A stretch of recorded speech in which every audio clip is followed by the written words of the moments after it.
Well, hello, everyone. Mark DeJesus in the house, and I finally got the audio from looping back again.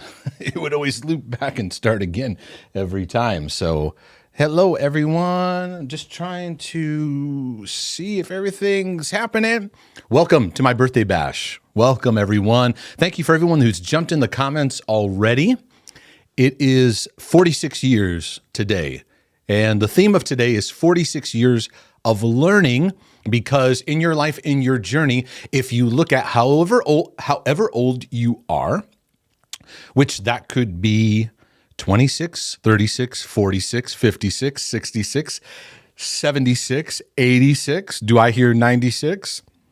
Look at that as that many years of learning. However old you are today is that many years of learning.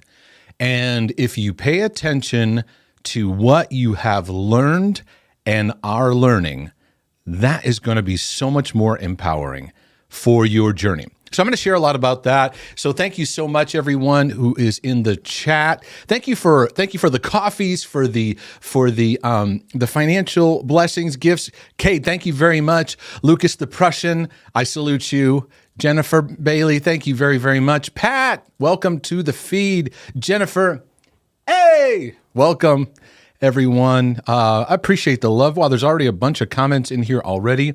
Welcome to this broadcast, everyone. Chris, Ivy, Lori, Jay, Flamingo Bear, Just N, Margaret. I may get your name wrong, but I think Andonian is your last name. Herpsim.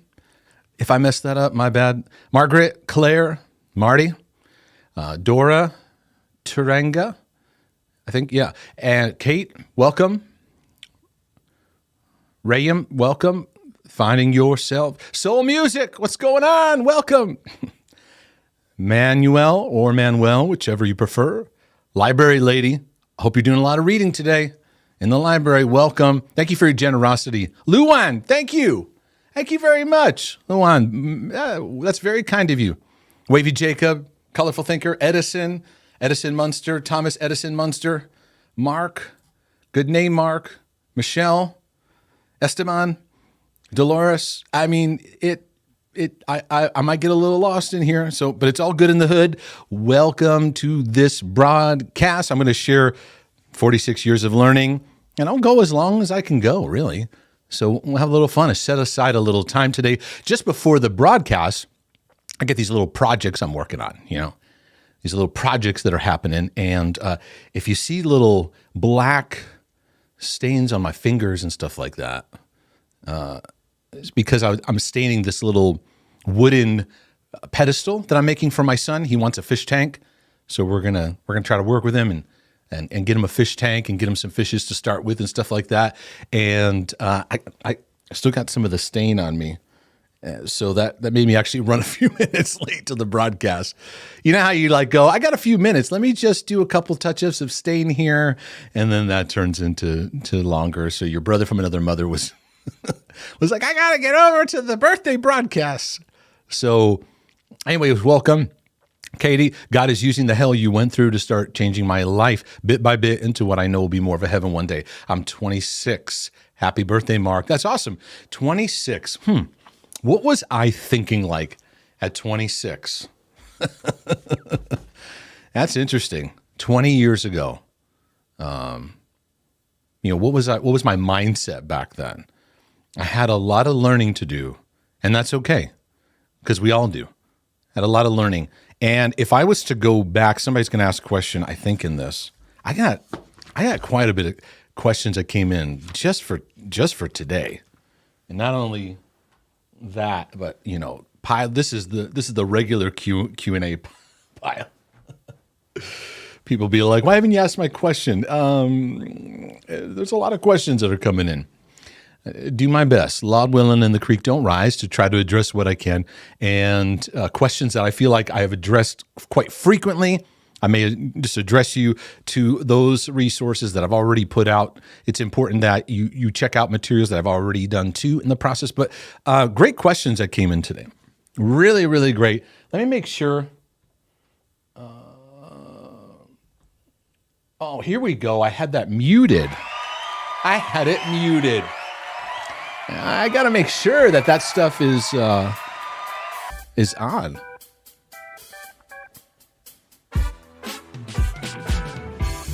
Because I'm going to have a little fun. Because there's a lot of serious people out there. A lot of serious people. And they're dragging the joy down. The joy of the Lord is my strength. So I got to find my joy. I got to find enjoyment. It's there somewhere. Joy is here somewhere. So when I don't know where to find it, I'll put on a song. Maybe that'll help me find it. Bow, bow, down.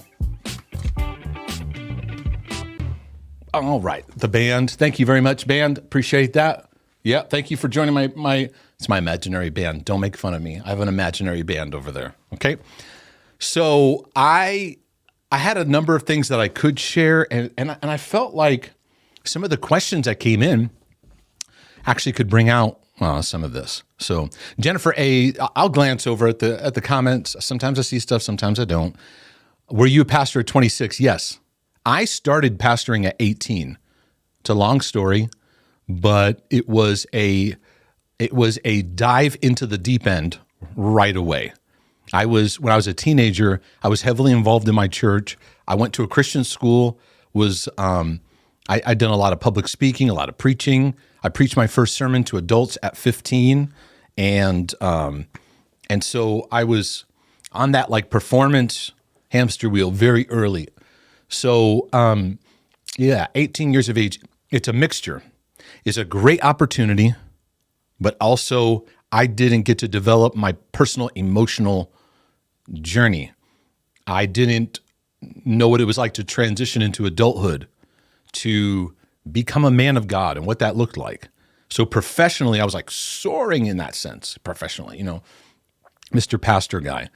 So I'm 18, the church transitioned, a youth pastor suddenly left. He took another job. And I was actually going to spend the summer after graduation interning for the church. I'd already been heavily involved, and I was going to run some programs. They wanted me to kind of take some things, help him take some things to the next level. And I thought about going and doing some missions work. And I said, you know what? I really feel like I need to stay here. And the church sat down and said, we're going to make a very unorthodox decision. And we're going to propose something to you. The church had been going through a lot of youth pastors. It cycled through, in my teenage years, 1, 2, 3-ish, 4, 5, 6. Yeah. And do the math in teenage years. There's some crossover there. But anyways, they were like, we want to pour into somebody within the church. And it was an interesting idea. And some people were very resistant to it. I was very young, but I was very passionate.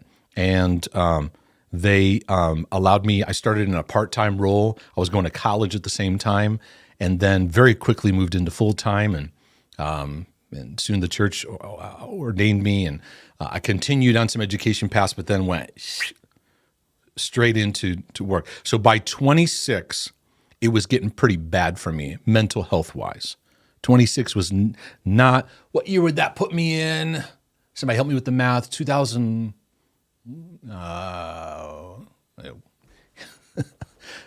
in the early 2000s, right? Would it? And so it was in the mid-20s, early 20s, mid-20s, and then later 20s that I was like, I really need to. And 2004 was my year. So 1977, do the math from there. And 2004 was a big year for me, where the stuff that was OCD in my life was getting to its worst, was getting to its absolute worst. And that's when I started going, okay, I got to start learning. I got to start learning some stuff I don't know. I need help. And so 2004 would put me in my later 20s, 26, 27, right? So that was a big time for me. So if you're 26, 27, that could be a good time for a great awakening. Or if you're 57, 77, it's never too late, because today is the day. God always works in today. So You feel behind at 26. Yeah. Did you grow up with your biological parents, or were you a foster child and got adopted? Interesting question. Do I act like a foster child? Do I act like a child that's adopted? Are you reading something into me? No, I grew up with both my biological parents. I grew up with a half brother, same dad, different mom, and I've got another half sister. I've got another half brother. It's a lot of drama, for your mama. So I have experience in a lot of webs, shall we say, of battlegrounds and struggles. So yes, I did grow up with my biological parents, half Puerto Rican, half Scandinavian, quite the mixture. So while you were still figuring out yourself and your life, actually I wasn't figuring myself out during that time, Jennifer. It was just ministry, God, help people, serve, preach, next program, next thing. There was no, I don't remember once from 18 to 27, anyone ever asking me, how's your heart? How are you doing? How are your emotions? Ever. Anybody else relate to that? Ever have I ever. So, so that's a part of what inflamed OCD was that the transition of 18 to 22 is where OCD flames up for a lot of people. Perfectionistic tendencies from childhood and all that. And it flares up. That's the most common documented time period. And I took it hook, line, and sinker. So it was constant do it just right. And I got applause for it. And that's where I struggle with the current institutional church structure, is we give a lot of applause for performance. And because everything is invested on the presentation, the video, the sermon, the worship set, the flow of the service. There's so much put to the stage that becomes the master. And so it didn't matter what you're going through, problems, like, suck it up. We got a service right now. And by the way, we got another one later. And we got another one in 2 days. And by the way, you got another production going. So that becomes the master. And, I'm not supposed to say that. Oh, Jesus is the master.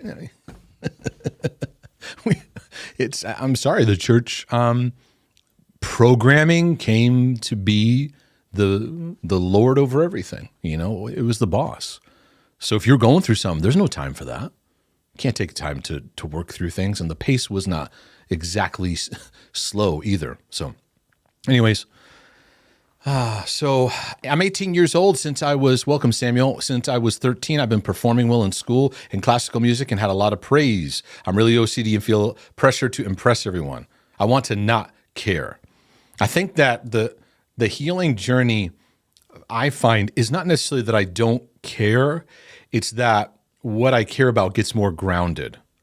Like I can hear things, what people's opinions, it can still hurt. It doesn't mean I'm immune from feeling hurt, but I'm learning more and more how to navigate that, face that, work through that, so that it goes into context in its place in our life, Jacob Wallace, welcome, brother.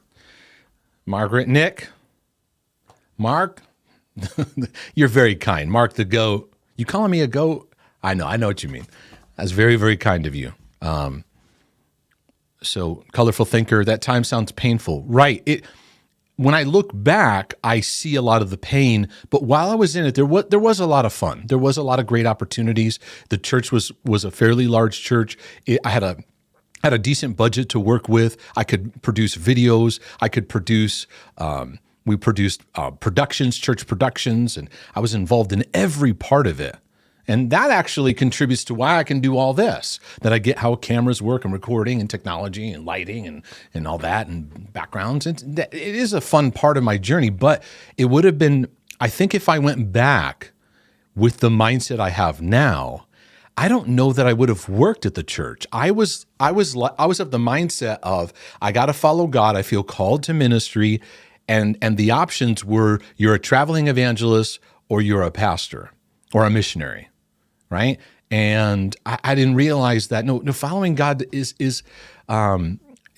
there was so much rigidity around what my options were. It was like either this or this. And I've learned that I probably maybe would have went into some acting. Maybe I would have I really like doing acting. My daughter kind of has that bug. I would have gotten into maybe some other avenues of art expression. Who knows? But I don't look at that with regret. Like, God uses everything for the good of our future. I say this over and over again. The hell I've been through is the heaven I give to you. And I'm still on my journey. And Esteban, you're very, very kind.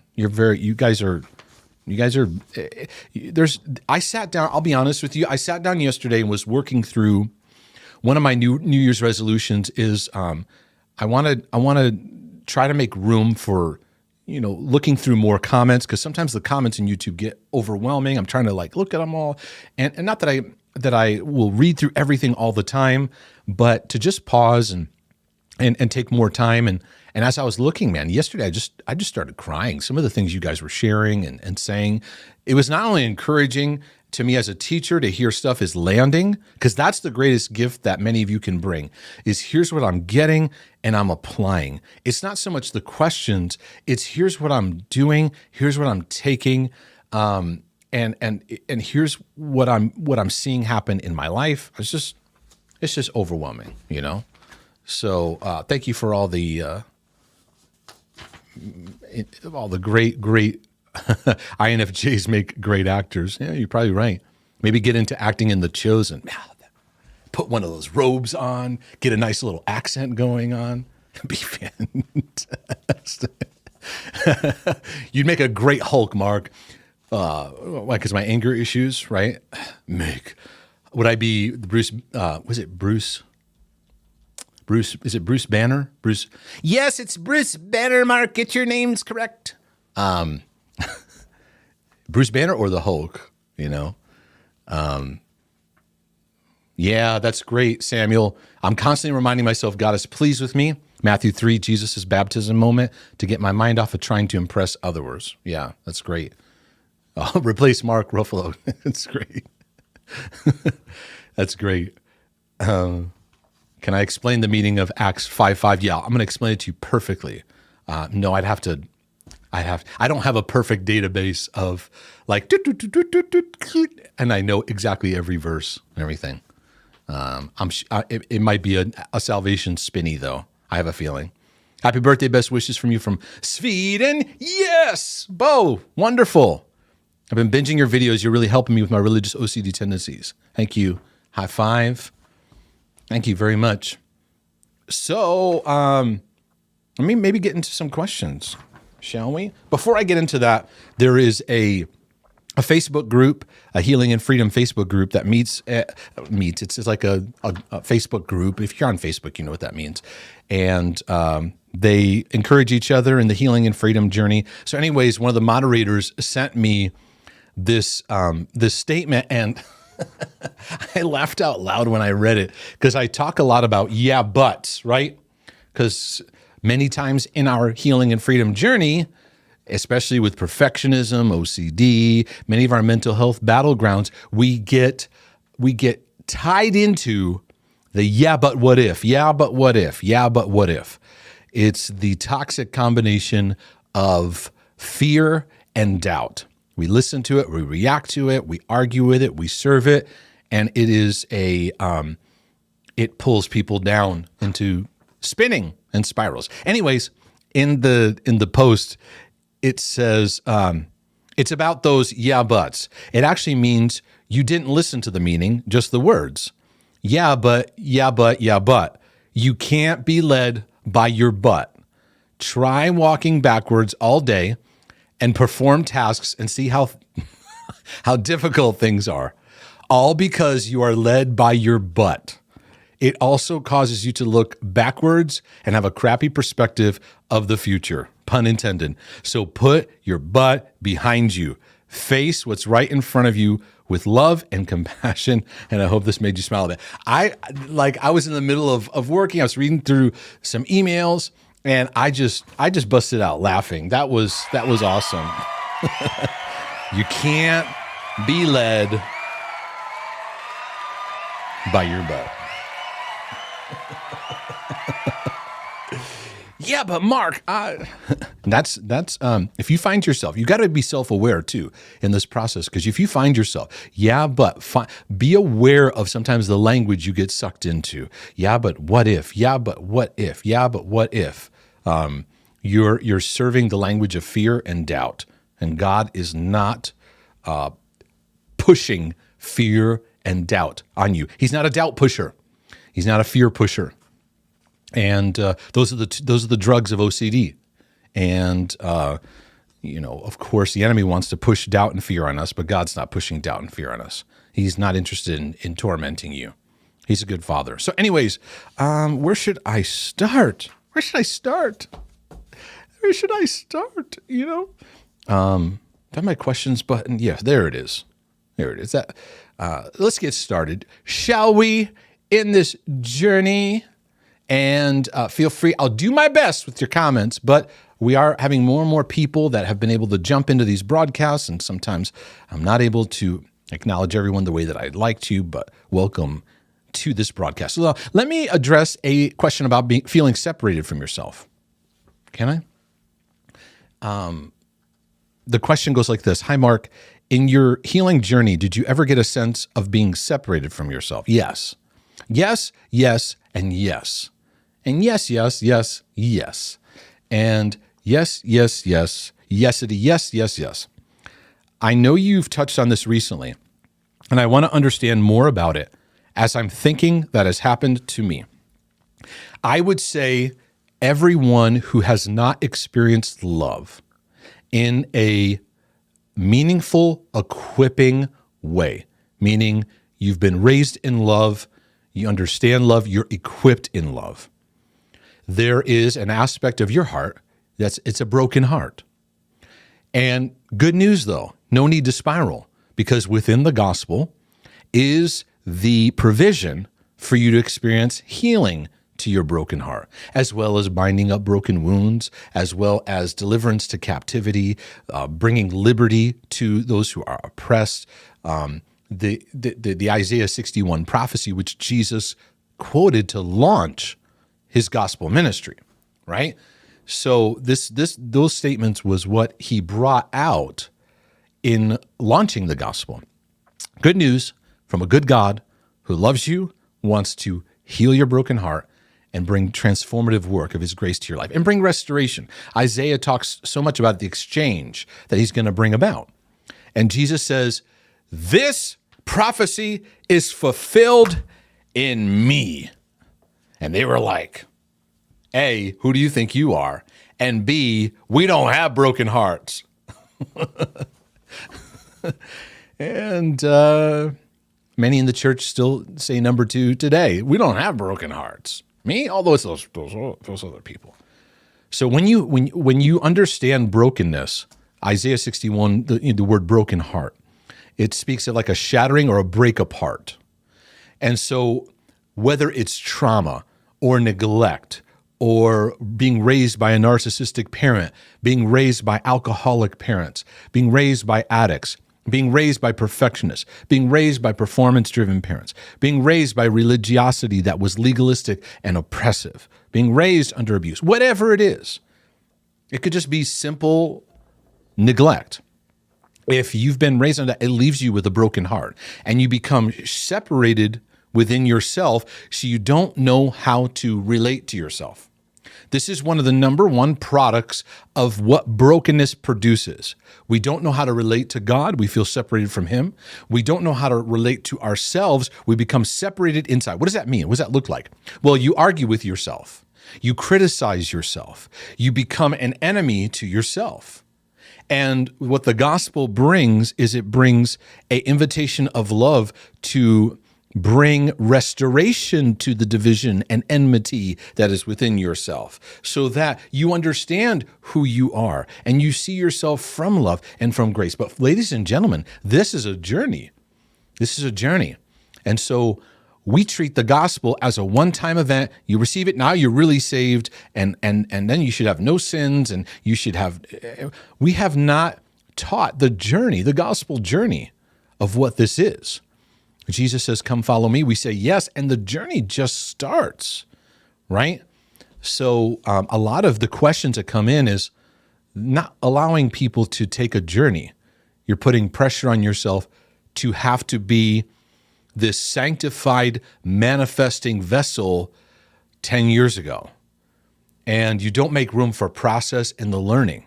I'm not who I was 20 years ago. I'm not who I was 10 years ago. And watch it, if you blink your eyes, I might have just changed some more. Oh, right? Wait, you blinked again. Mark changed some more. I might have changed some more. I didn't even know it. You are being changed. Now, many of you get into these places of beating yourself up because you look and you go, am I changed? How about now? How about now? How about now? How about now? How about now? I don't see any change. How about now? How about now? And that's not how the journey works. The journey doesn't work checking your progress every 5 seconds. But going back to your question about feeling separated from yourself, that's why I'm such a big proponent of healing how you interact with yourself, how you actually talk with yourself. Because as we reveal the inner dialogue, it's harsh, it's condemning, because that's what's been deposited out of your traumas and your dramas and your neglect. When you're neglected, there's no one there to equip you. When you're traumatized, there's no one there to help you. It's just you and yourself. So what do? You blame yourself. You shame yourself, and you begin to live a life that says, something is wrong with me. So you keep asking, what's wrong with me? What's wrong with me? What's wrong with me, right? And you put that megaphone out there.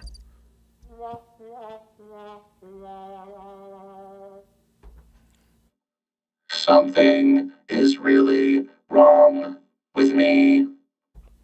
Or you go over to aisle number 7. We're going to send you to aisle 6. That is the aisle of something is wrong with you.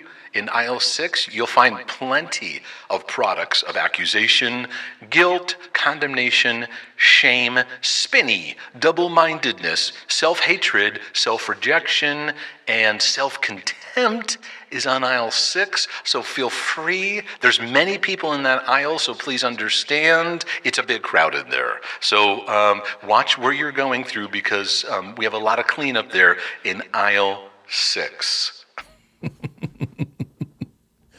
I love my Walmart button. So I hope that it helps explain a bit from being separated from yourself. And you said, can you explain how and why this happens? What's the root? The root is we are unloved people learning to be loved. And the root of it is brokenness in our history. The result of sin in this world and in our generations is it produces broken relationships, broken patterns. That's the true manifestation of what sin does. Like we're looking, oh, I sinned. Did I do this? I made a mistake. I did this. And, we hyperventilate over certain behaviors and stuff. But really, when we step back and look, what the work of sin does is to create erosion, separation, dysfunction relationally. And most of what the apostles addressed when it came to sin is how we relate to ourselves, how we live out of the love that God has for us, and learning to practice that with each other. We're all practicing that. And what happens is when you're divided amongst yourself, you will either withdraw relationally, right? Because then when you're divided amongst yourself, you're full of fear and insecurity, and you don't feel safe. Or you will overperform and try too hard. Which do you find yourself in? Do you find yourself like, I don't want to be around anybody? I'm not talking about introverted stuff where you need time. I'm talking to where you find yourself very anxious, very insecure. Or do you find in that anxiousness and insecurity, you try really hard to be the good Christian, right? So the more that I become a compassionate, grace person towards myself, it changes how I see you, right? In my early days of ministry, I would try to love people. But then after a while, people would just get annoying. Is it okay for me to? Is it okay for me to say that? Right? Is that all right? And you get burned out because Christian ministry today is do. It's a lot of do. And you get so worn out and burnt out. No one taught me how to receive, how to hear from God, how to, work through things that need processing. And so we didn't know how to see ourselves the way God sees and give that out. So the more that I learn to see myself through love, the more the meaningful love is going to manifest towards you, towards my wife, towards my kids, towards my neighbors, right? So if you've been blessed by the compassion you see through me in any way, it is a result of me learning to let God love me, right? It's one thing for God to love me. I got to let that love be received. And that took learning, a lot of learning. So that was just one question. It's going to be a while today, folks. So let's talk for a minute about trust. My wife will be making an appearance at some point here. I'll get some questions rolling, and then maybe we'll chat, and she can share some things too. So how do you, this has to do with, I think, trusting yourself. I know we should trust God, but how did you learn how to trust yourself? I'm really struggling with that now, and I don't think I really know who I am anymore. I'm always telling myself I'm not capable and I can't handle things and I can't do things because of my anxiety. And that I'll always have anxiety when I go out, and then I do because I'm just identifying myself as an anxious person. It's almost like a self-fulfilling prophecy that I can't seem to stop. Thanks so much for all your videos. They're so comforting and a help. Happy birthday and God bless. Well, thank you for the birthday wishes.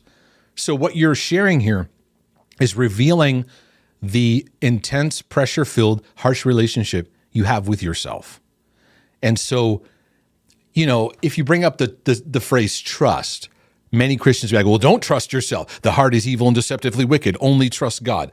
So we create this, it's well-meaning, but we create this scenario of God's up there and I am here, rather than realizing there's union here. It's God within me, at work in me. And I'm learning to trust the God who is within me. And part of that is not being afraid to fail anymore, not serving the fear of failure.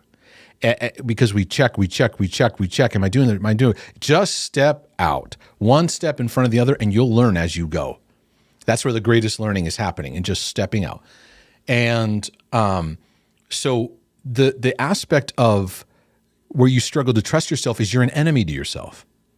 And what I want to encourage you is what I just shared in the previous question, which is learn to be a compassionate voice over your journey. So look at your anxiety, and everything you shared here about your anxiety is judgmental, harsh, pressure-filled, and it's very doom and gloom, very negative, right?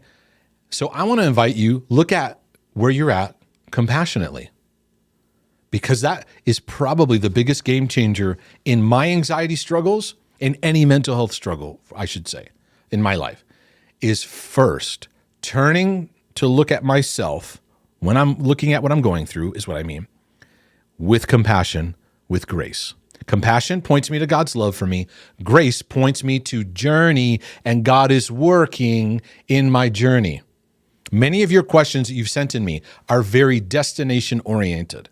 Means when did you get there? When did you get over? When did you get over OCD? When did you get past perfectionism? When did you get all clean and fixed up and you're all better and you're squeaky clean and you have no flaws in your life, right? So the question we're asking is based on a distortion that someday, somewhere, we'll find a new way of living. We'll find a way of forgiving somewhere. That was my first singing lesson, one of the first singing lesson songs I had. There's a place for us. What is that? I don't know what movie that is. Some Broadway thing, isn't it? I had this guy teaching me who could sing like Pavarotti, man. He's like, he just belled, He And he just like, you can like, I think my glasses just broke. We look at it like somewhere over the rainbow, somewhere, someday, even some of you, it's well-meaning, but you go, someday I want to be free like you, as though I'm like, nothing bothers me, bugs me. Fear never does anything in my life. If any Christian presents themselves like that, just slowly walk away. Like that.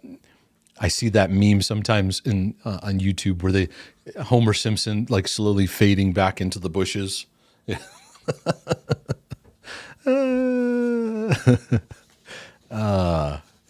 Pastor, missionary, or gospel singer. There's a fourth option, Mark. Boom, right?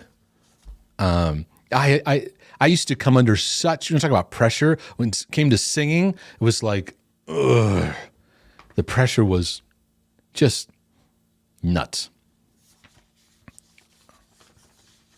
So, all right.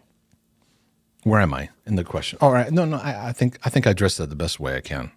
So, here we go.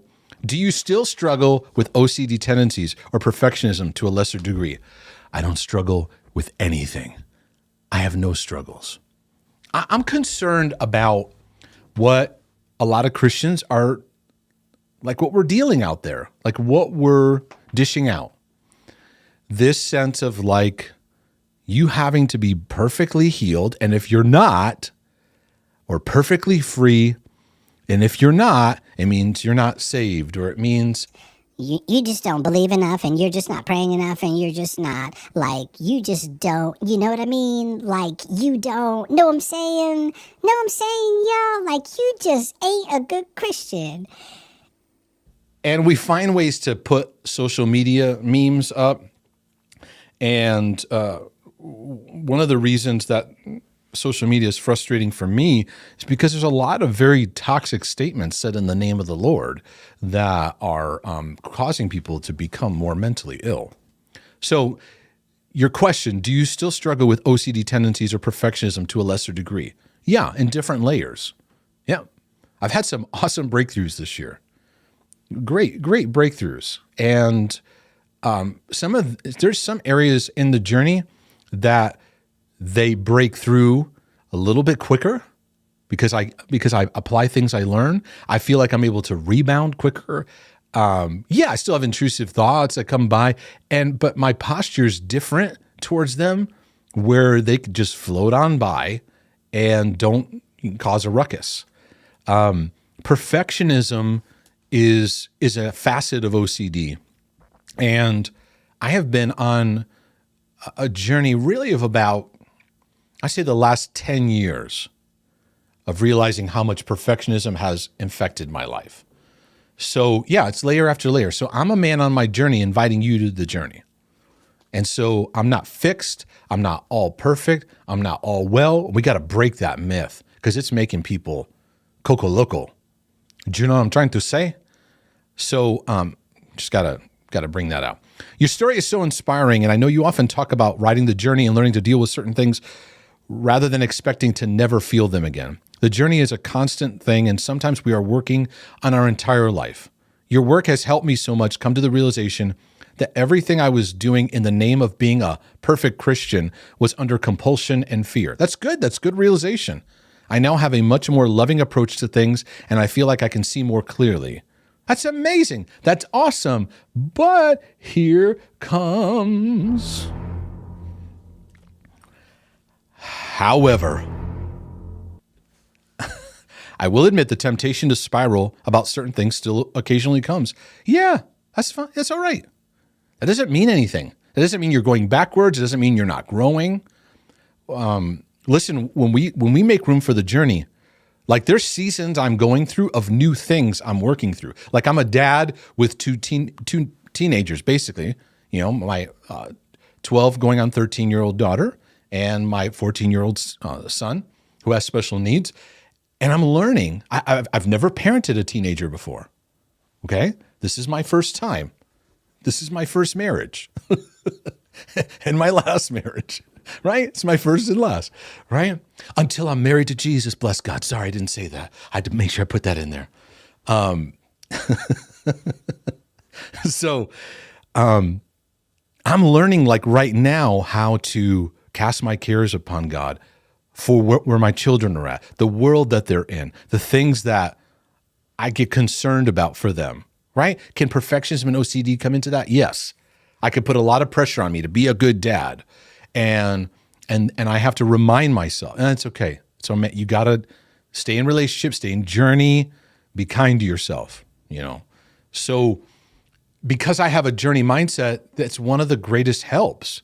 So I don't have this mindset of, let's say I have salvation OCD. Let's say currently I'm battling that. I would not have the mindset of someday I'll be completely over this and I'll never have a battle ever again. That's a perfectionistic setup for discouragement and depression and a failure mentality. Instead, it's like, all right, I'm on a journey of learning how to work through those things, right? So whatever comes my way, I embrace the journey of it. Okay, I got some learning to do. And you know what it does? It actually makes the process of overcoming more fruitful. Rather than I got to get this fixed, I got to get this out of my life. We hyperventilate over our hyperventilating. You get what I'm saying? Because we interpret out of shame and guilt and condemnation and religious perfectionism. And we get so rigid and so uptight. So I've had the momentum of my breakthroughs is increasing, I see, though. The more like the wheels of what I invested in when I said in 2004, all right, God, I need a renovation, the way I'm doing life. I need to relearn who you are. I need to relearn. I don't know how to think. I'm going to start from scratch. And so I started from scratch, not scratching, scratch. I need a turntable one that I can use, so I can remix what I'm saying. That like you need a journey with the journey, a journey mentality, right? Because maybe if I do that, I can say the same thing in different ways. So did I finish your question? Did you even ask a question? However it comes about, okay. I'm now able to recognize it's OCD and have it go away rather than spend weeks or even months on it, which is such a blessing and a relief. You got to see the positive of your growth here, by the way. See the positive of your growth. This is awesome. What you're writing here is great. Great steps of breakthrough. So my question to you, someone who has come such a long way, still catch yourself having those OCD perfectionism moments. And so what's the difference with how you dealt with it compared to years ago? Well, there were spirals that would take me out for weeks and months. Hell all the time, terrible all the time, despair, hopelessness. And when I started engaging a kinder approach to myself in my journey, be more nurturing, be more, it's not just positive thinking either, because the answer to negativity is not positivity. And I know that, you're like, wait, what? The answer to negativity is empowerment. It's faith, hope, and love. Because sometimes your negativity needs nurture. It needs consolation. It needs comfort, right?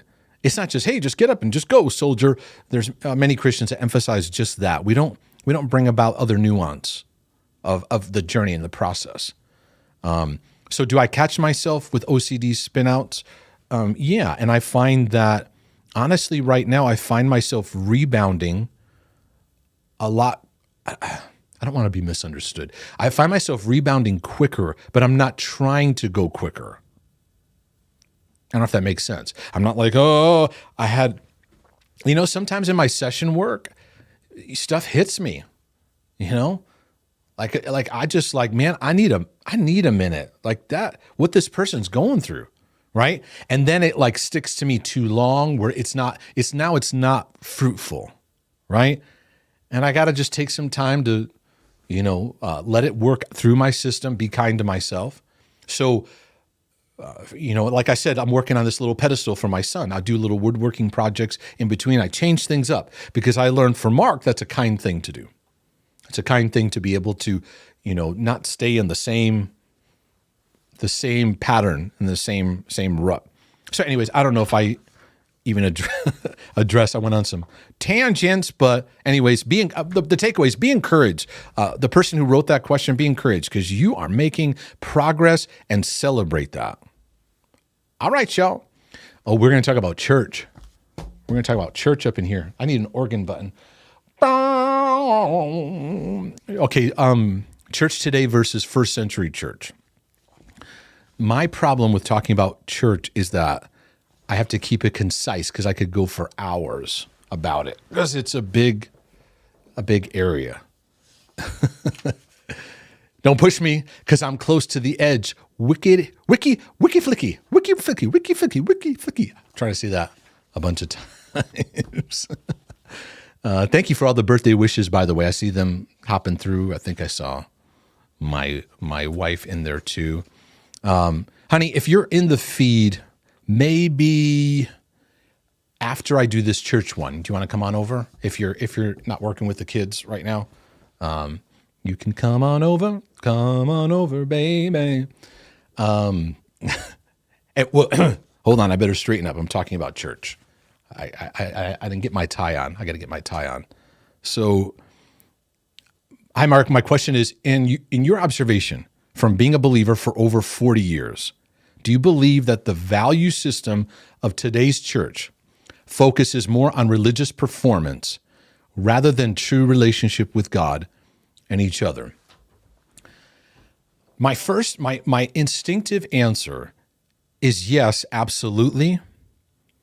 But I do feel when I look back at church history, when you go to the beginning, when you look at the early church that's recorded in Scripture, and then you look to the time in Rome of Constantine really pulling this whole change of inviting in this new structure that we've been following kind of ever since, which is the crowd gathering, the stage, the chairs, the podium, all that brought out. So in many ways, the performance has been there all along and probably produced a lot of what we sometimes look at and go like the dark ages, where you look back historically and you're like, man, how was God even, it's like you see pockets where it's like, where was the work of God?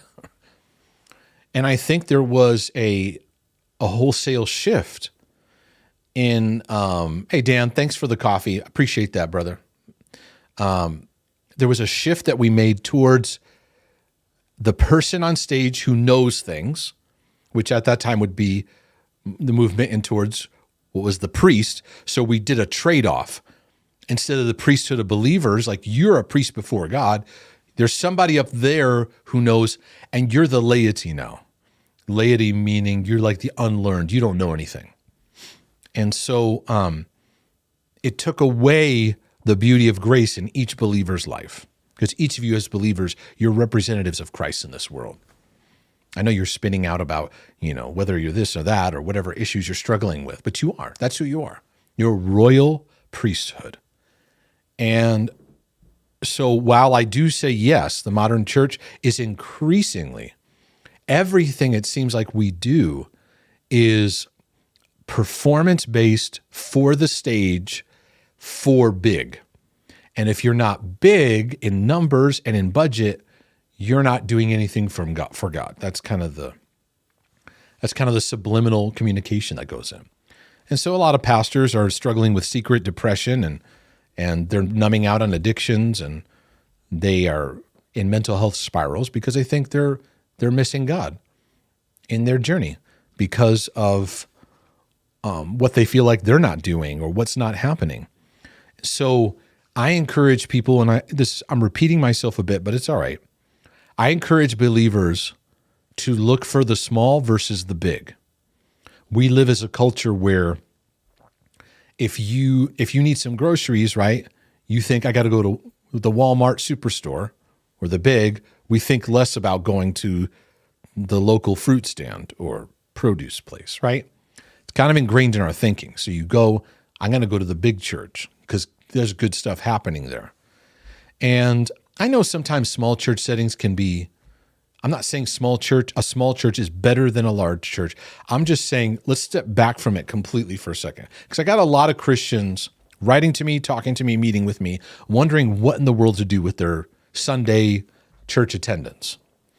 And I'm encouraging people, this is a very tough step for some people, but I'm encouraging people to step back a little bit and pause and say, what's the grace of God saying over my life and my journey? Because you may be trying to like force something in where you're at with church. And over the past 15 years especially, I've had so many believers like, I don't even know, I like over and over again, I just go to church just to say hi to my friends. And other than that, I don't know why I'm here. And they feel like there's no other option than what they're doing. And many can even feel if you're not attending, if you're not checking that box off every Sunday, then you're out of God's will. And really the scriptural work of the church is, first of all, if you're a believer, you're a part of the church. Boom, right there. But two, there is a local manifestation of that. But we often see that as I got to go to like an official with a label. So if you meet with a group of friends in a Bible study, that's not church. Is that true? I would argue that church, that's probably more church than most church services we go to. We think of church as song, offering, message, closing. When you look at the Bible, that's not what the Bible's presenting. So when there's a book I read. Oh, now I'm getting into the kibbles and bits. Kibbles and bits. Kibbles and bits. There was a book I read. I can't remember the name of it, so you'll have to forgive me. But at some point I'll do another video. I did a resource on it years ago. I don't even think it's out there. And it was a book on the Messianic Church. Robert something. Like I said, I can't remember the name, but I can find it. It's in my research files. And the point of the book was not what I got out of it. The point of the book was talking about how the early church kept some of the Jewish traditions. And it was just talking about how, not that we need to go back to law, but that there was certain things that were a part of some of the routines and traditions that were developed in the early church. And I was like, okay, fair enough. I was just kind of reading through that. But there's a chapter in that blew me away, and I think he made it like a handout on its own. And it was maybe I'll go back and read through it because it's worth reading, because I don't even know if the book's in print much anymore. But it talked through what a church service was like in the early days. And when I read it, it was like the hairs, I got like, it's like the goosebumps, you know what I mean? Many people in church say, "Oh, that's the Holy Ghost." It was so moving because he talked about what it would be like when you'd walk into someone's house and there was a gathering of people and what it would be like. And 1 Corinthians came alive to me as I'm reading this, because he'd talk about the giving of discernment, or a prophetic exhortation that would be lifted up, or a pause for healing. The church they flowed with each other because they were in relationship. They knew one another and they built off each other's strengths, and they were working out their issues amongst each other. Well, that can't work in a modern church context. Big crowd, stage. Where's there room for somebody to go, "Hey, I feel like God's saying something"? It's like, be quiet. There's a sermon going on. We all got to listen to the sermon. So it's interesting because your question, I love the church, but I do think our system has a lot of goofiness to it. And more believers are going, I don't know, I need to have a pause and reboot in how I look at things. And I know many take this and they go into they can go into, dangerous territory they leave God, they leave the faith altogether. They're done with it because they've been so hurt, so wounded. Many turn to false doctrines and they change, sin and all that. And some of you are worried that you're going to turn into that if you maybe take a break from some of your religious routines. but I'm not, because God has an ability to work through these organic, grace-filled areas. I did not learn the grace of God in the institutional church. I'll start with that. I didn't learn it there. I learned actually when I stepped out of being in that pastoral role, official pastoral role. It's where I learned his grace and his love like never before. Because you get like this box of tunnel vision and how you see things. And it caused me to step out and see how amazing his grace is and how much we have been shoving the things of God into this compartment, and God's wanting to get out of that box.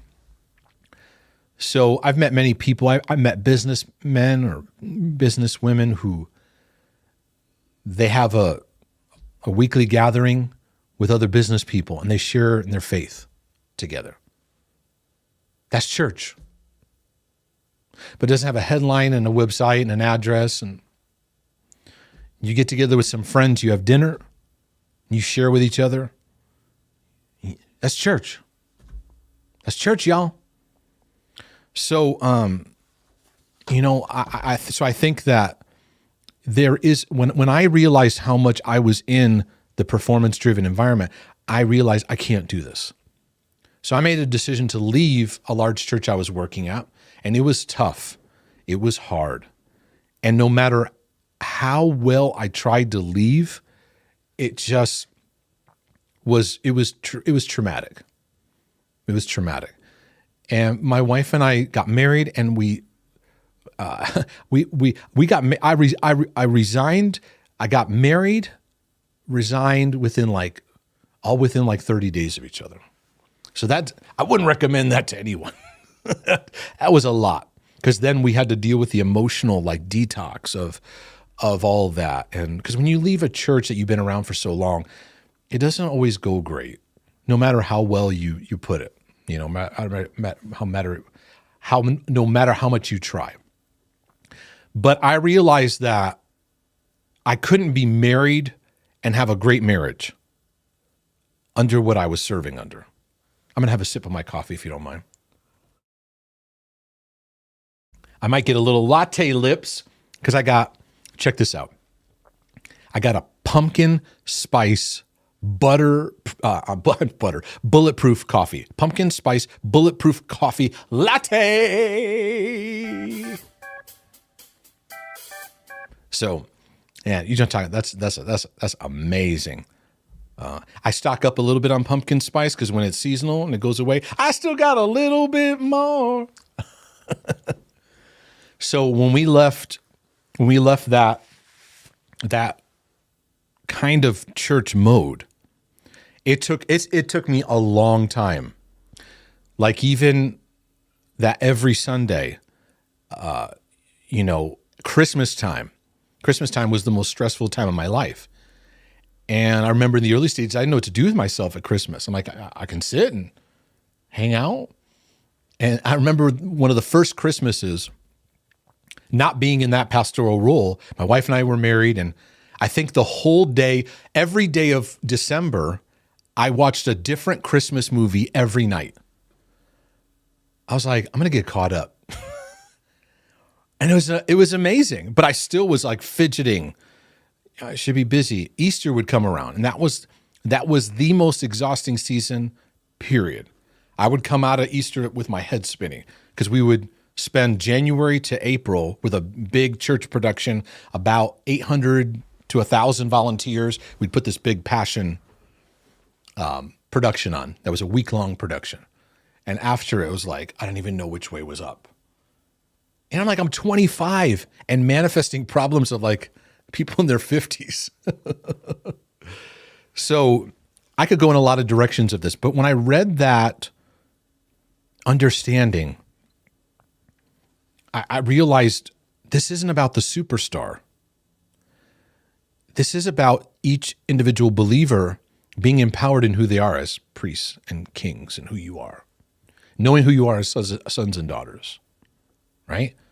And So I found moments of what I call the koinonia moments, that Greek word that speaks of the true fellowship. And we see when I talk about this stuff around dinner tables and stuff, people start leaning forward and they go, that's what I want. That's what I want. And I'm like, I get it. But, you're kind of stuck in, the performance mode and we're addicted to it because it gets likes, it gets hits, it gets all that stuff. And, but I've fallen in love now with the organic interactions. I've fallen in love. Right now, my number one priority is pastoring my family, my wife, my son, my daughter. And all three areas, my wife's life, my son's life, and my daughter's life, there's different themes that they're going through. And and out of that, I bring the best shepherding I can bring to your life and your journey. And I find even in my coaching sessions, my interactions with people today, I shepherd people more than I ever shepherded people back then. I was a pastor title. I wasn't shepherding people. I was just running programs. It's like I can do that at the YMCA. I just running the next thing. I didn't have time for your struggles. I didn't have time to just take in what you're going through. I didn't have time to sit and read a long email. So, do you believe the relational truths you teach would be most fruitful in a first century church model? When you say yes, I would say that. And I would say because you take time and if you got to work on the gifts, if you want the gifts of the Spirit to work, whether you believe in healing or tongues, don't fuss over that right now. Let's just talk about gifts we can agree on, exhortation, or even just having discernment, or even just sharing a song, or that has to happen at that relational level, and you have to work through your issues. Do you remember in the exhortation of Paul where he writes about how speaking in tongues, interpretation, and prophecy should work? He's like, one of you prophesies and someone else gets up to prophesy. The first person is supposed to sit down. I was like, not in today's church.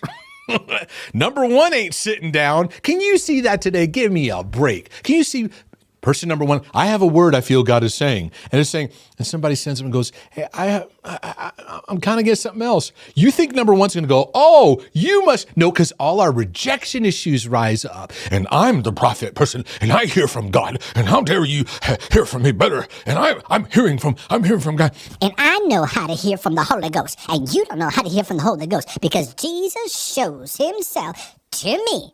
He shows his ways. He speaks to me. I know I speak in tongues. I'm filled with the Holy Ghost. Are you filled with the Holy Ghost? I don't know if you're filled with the Holy Ghost because I am. And I hear from him. And this is what the Lord is saying. And I've got the prophetic word for today. There ain't no number two because I'm number one. I've spoken at churches where they're like, hi, I'm Elder Bishop so-and-so, and I'm the lead prophetic intercessor. I'm like, wow, that was a long title you just went through. And I'm like, hi, I'm Mark. I don't have anything impressive to share with you other than I'm a son of God. And we all got these rejection issues in the church. We got the title and this, and we're all competing with each other. And this church is bigger, and this church is better, and this... So,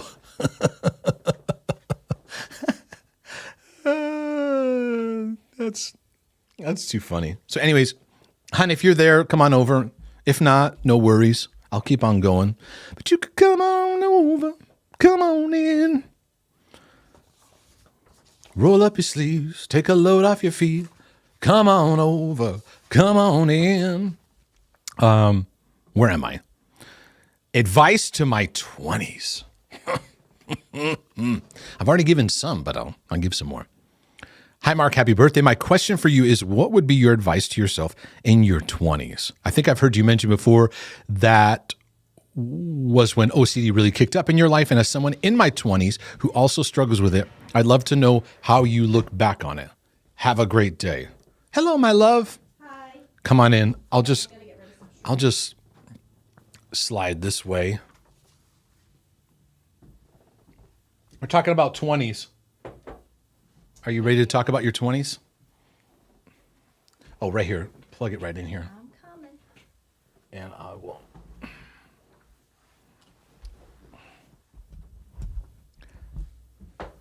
Give us 1 second. Well, you have your pumpkin spice latte, and I have my pumpkin spice chai tea. And I'm going to do my best not to hit that over. Can you just lower me a little? You know what, babe? Hold on 1 second. Let me. How's that? Hold on. Should I go around this way? I'm sorry? Should I go this way or this way? Whatever works for you. Okay.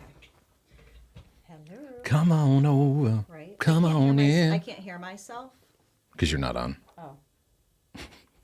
Now I am. Thanks, Boo. All right. So welcome. Oh, this is my first time sitting in like the new space. Mm-hmm. So. Yep. The new studio. Getting myself. The new studio, hearts turning. I am here. So we're talking about the 20s. Ooh. That's not a good time for me. Right. So I would say in response, if I was to give advice to myself in the 20s, this is the first thing I always say. Mm-hmm. The first thing I always say is I don't know that I would listen to myself. If 46-year-old Mark went in a time machine back to, let's say, 22-year-old Mark, I don't know that 22 would listen to 46 because I feel there's still that bit in me that was like, no, I'm different. I'm going in this direction. There wasn't that awareness. Do you think though too, because I feel a little like echoey. I don't know why. Because you were given the position that you were at such a young age, there was, dare I say, like almost a slight arrogance at that age for you, because you were like, I'm in charge of people and you're on staff, and yep, yeah, you got you had that church swag going on of like church swag. Yeah, you got to have a little bit of that. Like, I got this all together.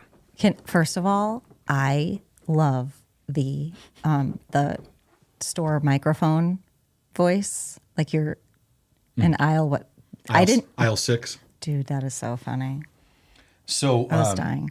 Here's the thing. What I'm noticing too is this is the spinny voice. It is the best, okay?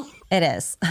That's the spinny voice, but it's also becoming the church lady voice. If you notice today. I noticed that today. I was like, oh, that is good for church lady. Yeah. I hear the Holy Ghost every day. I know what God says. You can't tell me.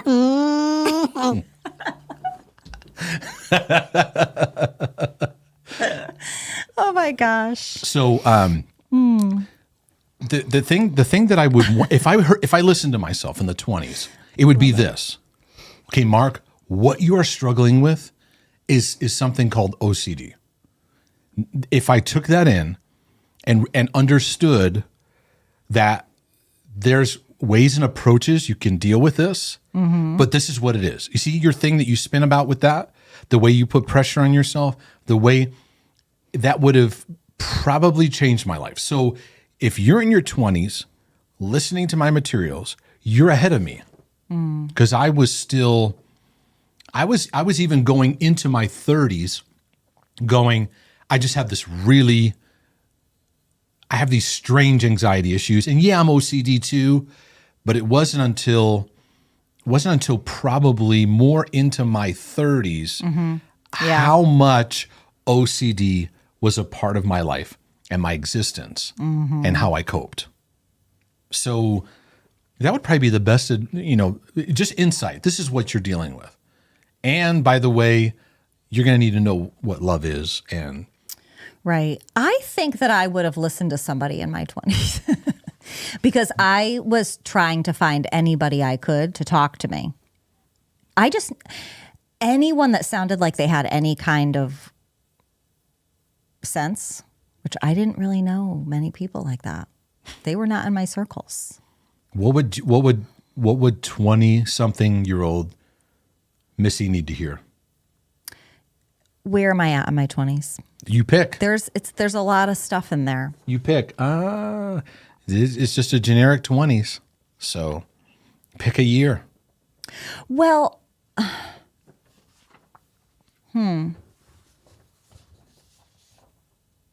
Okay, in the beginning of the 20s, I needed someone to, like you're saying, I needed someone to teach me. Girl, you don't know what love is, okay? We got to talk about this. Would it help, though, if they said it that way? Wouldn't you? Well, I will say this. I don't know if some of you have heard me tell this story way back, but I was in a bad relationship and I had some stuff happen and I had to go to a remanded like abuse thing where you got to do the private knock and don't tell anybody where the location is and all that. And the girl there, she gave me the business. You know the story. I mean, she talked straight to me and gave me the business and was basically like, you need to leave here right now and change your life. Mm-hmm. And I did. Now, not a complete 180, but I took the straight talk from people. So I do wish that sometimes people did shoot more straight with me. Yeah, I would look at my journey and I think there's been a lot of where some of the big changes have happened. I responded well to the straight talk because the straight talk, when it's done in it's sobriety that we're trying to bring to, right? It's not condemning, shaming, but it's like, hey, listen. And I think a lot of OCDers need straight talk. That like, listen, correct. Listen, you're spinning, you're feeding an addiction. You're feeding something.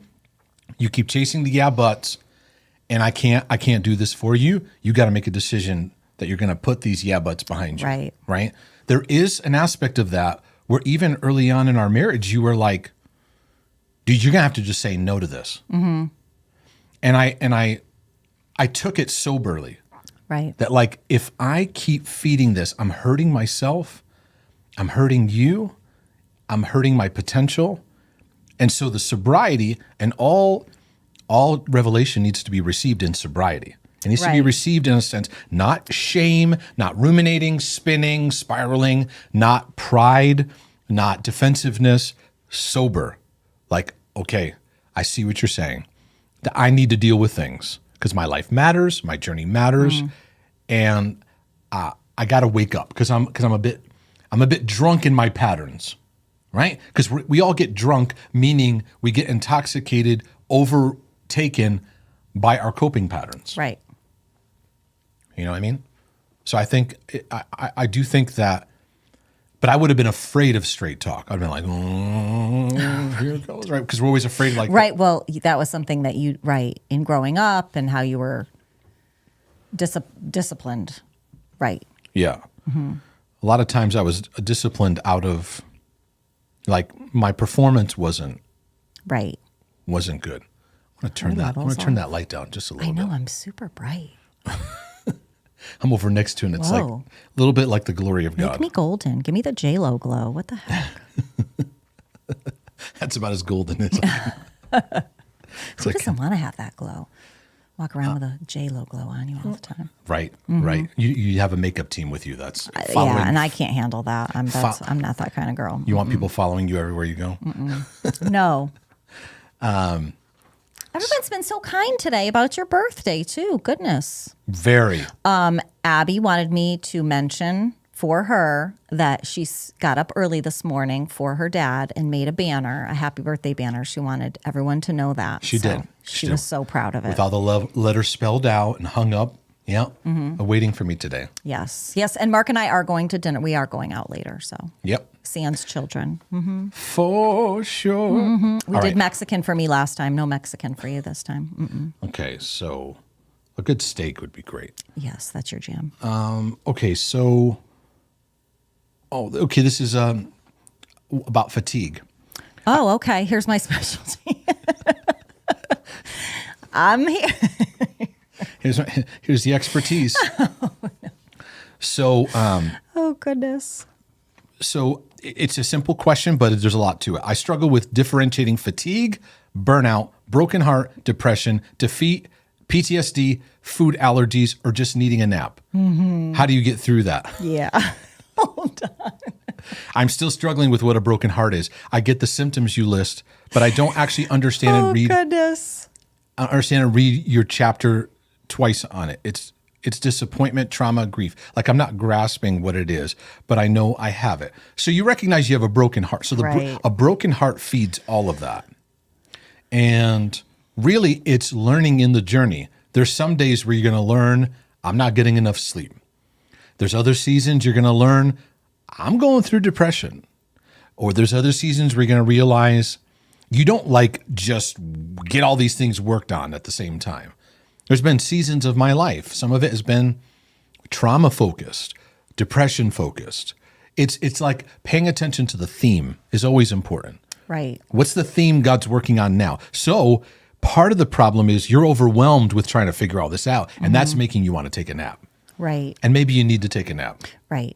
Or you need electrolytes, like Mark reminds me all the time. It's true. Because I'll be like, oh, goodness, I feel like I have an elephant on my chest. I'm stressed. Oh. Sorry, I didn't mean to do that. I was actually I hit the wrong button. Oh, my goodness. I cannot. Okay. Thank you, Jennifer A. That I look hip in my black hat. Honey, it's because my hair is greasy and I did not feel like washing it today. She will forever be Jennifer. Hey! You've been knighted. Right. And you know what? Here's the thing. And we're going to get into this when you and I do our little podcast together next week about how much do we talk about mental health stuff too much? Because I know sometimes in our house, this is what we do. It's what we talk about all the time. So we can sometimes get hyper analytical about what we're going through at certain times. Yep. And there are times where you just have to go, okay, did you drink water today? Have you had your electrolytes? And in the past, I would have been so stubborn, like, I don't need electrolytes. Yeah, very true. And now sometimes honestly, my body's just off. And I just need that. Yeah, and being Because less. it can feel like you're in a depression too. Yeah, and it starts with being kind to yourself. 100%. If you pause and learn how to look at yourself through love and look at compassionately, that lets you see what you need to see. That's a big part of it. Yeah, there you go. Yeah. Oh, dude, Jennifer A. working some. Yes, the Messianic Church arising. That I heard you talk about. I got depressed after I read that book. I understand. So Such a good book, well- but depressed in a good way.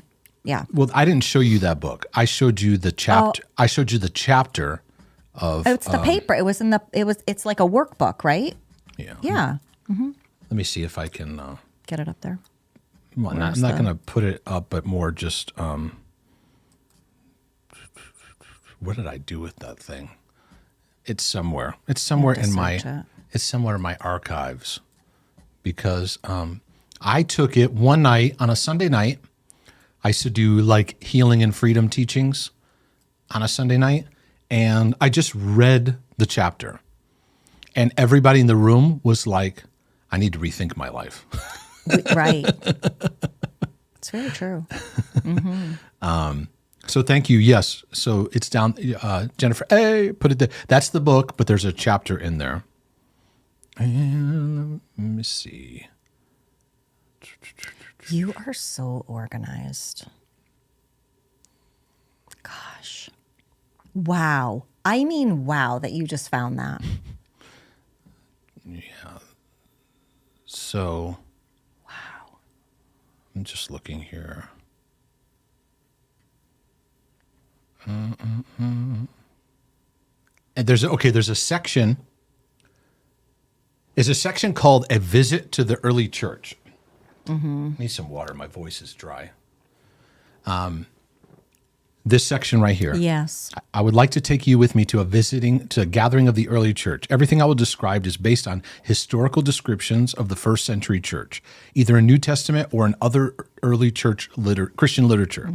As we prepare to visit this church, I want you to get ready for some surprises, because what you're going to see, you're not going to see much that looks familiar. Right. Most of the things Christians today associate with church simply did not exist at the time. No one in the first centuries ever had a church building, a steeple, a stained glass window, a pulpit, pew, hymnal, or church bulletin. No one wore a coat, tie. So the particular church we're going to visit is a house church. It operated on two levels. There was the house church and then there was the congregation. Even if the church grew to 20 or 30,000 members, its primary unit would still be the house church. From time to time, the house churches would also congregate in larger groups, many times outdoors or in a rented auditorium. In Jerusalem, they met in the temple courts. So he talks through walking into a house church. As you open the door, you look across the entrance into a large open courtyard. There appears to be some kind of party going on. Some of the people are playing flutes, lyres, tambourines. Others are singing, dancing, and clapping their hands. You immediately look around to make sure you came into the right house. As you listen to the words, however, you realize this is the right place. The words in the songs are praises to Jesus. These are people overflowing with joy because they have come to know the living God. What you're witnessing is the way the early church praised God. This type of worship is foreign to much of the church body, but from the biblical and historical records, this is what worship in the early church was like. It was a free and joyful celebration with a great deal of singing and dancing. They would begin with services would begin with people getting in a ring or several concentric rings and dancing Jewish-style ring dances. I love it. Okay, so I'm going to kind of give my word to it. It starts off with fun. Right. That would wipe out 75%. Oh, more than that. This laughing and celebrating. Right. And then This is not the Holy Spirit right now. This is not it. This is not. My discernment is saying. Any woman dancing, they would call her Delilah or Jezebel. They would accuse everybody. Yeah.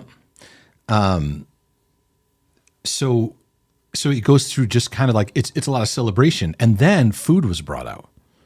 Food is very biblical. It's like a way that facilitates most of what Bible talks about. You know, the invitations, eat, let's eat. And there was a love feast. There's more and more, but after the meal ends, worship continues until at some point a change happens. There's a subtle shift in the atmosphere. The air seems to thicken. A tangible sense of the presence of God comes and rests in the place. 1 Corinthians chapter 5 describes it this way: when you are assembled in the name of the Lord Jesus and the power of our Lord Jesus is present. Those who have studied revival literature call that a tangible sense of God's presence, has frequently accompanied great revivals of history. And I'll go on a little bit more. As those assembled, some fall to the ground in worship. Others stop and are silent, just welcoming this. As this happens, the gifts start to manifest. A woman on the far side of the courtyard stands, gives a word of knowledge for healing. A man raises his hand, and people cluster around to pray for him. He's healed. You see, this is where we look at healing as though there's somebody, they know how to heal, and they have the healing. They have the healing gift. That's how we look at it today. In church context, it was like, no, someone got an unction, a prophetic word. There was a word of knowledge, and People then were bearing witness to it. the They all healing worked in tandem. The healing worked out of the puzzle, just working together. Right. I think that's one of the main reasons why we don't see the gifts working today. Correct. In ways that we see in the Bible. Right. That's my 10 cents. So, he goes into like the prophetic words and things like that. And for 300 years, that's what the church looked like. Then around 325, the church began to change. By the year 500, the early church was gone. And that's when I started crying. Yeah. So anyways, Jennifer said that I wish I could have a church like that, right? Yeah. Well, we all do. Could somebody get together with their 2 friends or 3 friends and just sit and share and see what happens? Yeah. Right? So, Brian, you have a meal after your home church. Awesome. Yeah, that's amazing. Invite me over. I'm there. Somebody still cracks me up. somebody said, what's the word when somebody goes into a building and sleeps there? What do they call it? Yes. Oh my gosh. I can't remember. Something. My memories. They said they wanted to do that in my office when I was doing around. Right. I'm still laughing at that. Right. So, anyways, Transient? No. What's the word? Give me the word, people. What's the word? it's all right. So, how did you overcome the fear of man? Is the question. Before I get to the question, the fear of man is not something you get over and you no longer have to address it. Fear is Squatter. Squatter, that's it. There we go. Thank you. Appreciate that. Thank you, Jessica. I want to squat. Thanks, girl. Like I want to squat in your office. Like, well, it is warm in here. You don't just get over the fear of man and that's it. You never struggle with it. Fear is something you face at different levels and different layers. So no one goes, I got over that fear and I never have to deal with that again. It's just it's layers. Now, am I dealing with the same fears I dealt with 10 years ago? No, but there's different layers and different versions of it that want to arrive in these days. So I use what I know to be true and to help, and then I add, because I keep growing, to my armor. So anyways, before I even get to that. Hi, I'm 26 years old, and I can sometimes find myself getting easily intimidated by others. I also have been struggling with social anxiety since I was a child. It has gotten better as I've gotten older, but I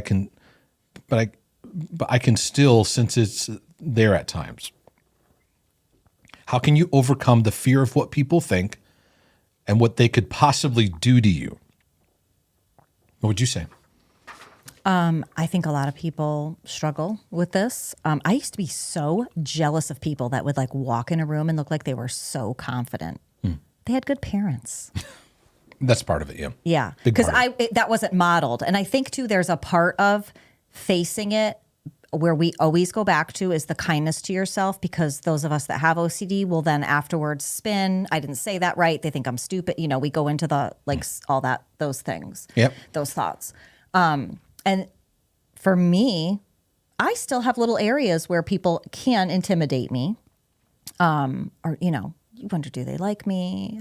You know, just being kind to myself and facing it. Okay, I was the best that I could be today, and I just have to take my piece. Yeah, I think facing it is really the best advice to give is, and I think too, this is a theme that's been in my journey this year and for years, but really so much more so, is facing it and learning to accept, like, okay, these people may think that way. And I accept that that's the way they may think. Because what it's wanted to do for me is I need to do something better, or I need to do something to fix it. So then we're anxiously trying to make things better. Where, you know, maybe if I call them, maybe if I share this, maybe if I apologize, maybe if I do this, maybe if I fix what I'm saying, maybe what I do. And it's taken me many years to realize that doesn't serve any fruit. No, and it makes it worse. I have many situations, because my rejection was so bad in talking to people, where I was over talking and said a lot of crazy things. Yeah, just over talking. Me too. And over talking my feelings, and then like just dumb stuff coming out of my mouth. Honestly, yeah. It took me a long time to just, okay, I don't have to say anything. I don't have to prove anything. Right now, my current mindset is learning to accept that there will be people that will misunderstand me, not like me, accuse me. I accept that. I accept that I can't change that. And so it allows me to embrace more when there's something that would want to be an intimidating factor. Yeah, and I think you and I are very good for each other with that, because we have this bubble up every so often, and we're very good at, you know, mirroring that back to each other of, okay, you don't have to do anything. You don't have to. Yeah, because I would have a compulsive urge to do something to make it better. And that goes back to my childhood. I always felt like I did something wrong. And so I felt like I had to do something to fix it, to make things feel better. And then that transfers decades later into an adult moment where you're like, I gotta fix this, and I'm being released of that burden, and that the same principle I teach on obsessions and compulsions, starving the compulsion, where it's like, no, I'm not going to act on this compulsion right now. I'm going to let it go through and see what happens. And many times I'd go, wow, I really don't have to do something about this. Yeah. And I think the fear of what people think, the fear of failure, the fear of man takes facing it, right? And being compassionate that you're not going to be some superstar. You step forward while shaking. Right. You still step forward in what you know is the thing to do, even while fear is rising up. Christianity is too much into fear rises up, we withdraw, we go back, right? And the call is really, no, I'm going to go through this fear because I'm going to show that fear is a liar. I'm going to show that fear, but in it, I'm also, I have to learn to let go of some of those codependency, those neediness, those rejection issues where I need to fix how you think about me, and then I'll feel better. Right. And that's impossible. Right. So instead, I'm going to accept, all right, you don't like me? You think that way? That's helped me a lot, especially in where I'm working, because there's a lot of hostile people that are manifesting their mental illness towards other people, online, towards others. Right. And, older Mark, meaning Past Mark. would, Wayback Machine Mark. yeah, not too way back, because the upgrade has been over these past few years of like, no, I don't have to do that anymore. Right. I don't have to do that. So it's normal at times to feel intimidation, to feel, how old is this? I don't know. 26, you said? 26.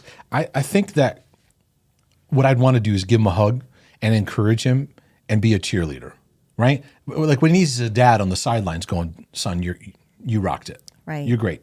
I make all the difference in the world. You know what? While you were just talking I was thinking about myself in past situations, and when, for me, I say this, either I wake up at 2:00 in the morning and like a situation will spin from 25 years ago of me having an interaction with somebody at church or school, whatever. Or I'm standing in the shower and all of a sudden I zone out and I'm thinking of a situation. And I'm like, could I go back and do that situation over and say something different to that person so that they like me? And so I'm thinking about this as you were just talking, and I'm like, a big thing for me when I'm talking to people is I want to see the connection in their eyes. And it just made me, when you said that, like you want to give him a hug and just tell him he's going to be okay. That's what we need. We need that. Yeah. Someone looking at you with compassion of, it's okay, you're all right. Yep. My version of that is, looking up in the stands and seeing, that approval, that adulation, that sense of like, right. you got this. Right. Go for it. Don't be afraid to fail, and I think that's a big, that fear of failure is also tied into the fear of man too. I got to do things just right. I can't mess this up. And a lot of people need to realize the freedom that's available, that you don't have to carry that in your life. You don't have to carry that, but it's not something you just shake off. You snap your fingers, with. You got to work through. You got to learn in the journey. So this question's quick because I do have a series. How do you go about building healthy habits and letting go of bad ones in your journey? Good habits in life are really helpful, but they can also be rigid rules. Have you read the book Atomic Habits? I find it helpful. Keep on preaching. I did read the book Atomic Habits. A lot of people say it's helpful. There's a lot of things that are in that were ingrained in my early journey as far as discipline. I know, it sounded like the door opened, right? Yeah. Did the kids need something? I don't see them. Do you want to check real quick?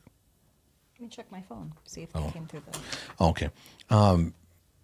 So I wanted to mention, I have a series called Transformational Habits. That's Abby. Oh, okay. Do you need to deal with that? I don't know. She called. She called us. So I have a series on this. If you go to, I'll see if she responds. if you go to Mark de Jesus, just wanted to mention this real quick. There's a link called, this is going to be, actually, I'm going to take this and I'm going to make it into an online course because it's very, very important to be a part of the journey. Where is, oh, it's called Empowering Habits. Yep. And there's a transformational habits series. So I have a whole tab in my topics page called Empowering Habits. Go there. You'll see the series. And like I said, it's probably going to be there for a limited time because that transformational habits is going to be formed into some course material that I'm going to put together in our future community work that I'm working on putting together. So, all right. So that's that. Let's talk about the worst case scenario. Happy birthday, dear Mark. May the Lord continue to use you to minister to hurting people. I have religious OCD for almost 5 decades. My question is, why does my mind go to the worst case scenario? Not just about my OCD, but everything my mind goes to the worst case. How at my old age can I change that? Blessings to you. Your knowledge has been so helpful. I wish I could have heard this years ago because for years I was so confused about this horrible affliction. Well, it is common for OCDers to say, I got my OCD problem and then I got my other problems. And when you have OCD issues, it infects everything. It's not just affecting your category. Like people can be like, well, I have salvation OCD. No, you have OCD that affects probably a lot of areas of your life, but the salvation one screams the loudest. So the worst case scenario kind of mentality is programming. Like you get used to that for so long. You default to it, you look for it, and you check for it. That's the part of the doubt and fear combined. It programs you to look for the bad, to look for what could go wrong. Some of it can come out of trauma and just stuff that's happened in your life too. You just anticipate, you become hypervigilant. You're anticipating the negative. It comes out of being unloved, not equipped, not feeling safe in your journey. So you're always anticipating and you self-protect. Right. You self-protect out of that. So you said for 5 decades, so you're somewhere in your 50s or 60s. You can still overcome, but it's going to take learning, daily learning on how to invite love into your journey, letting hope be built up.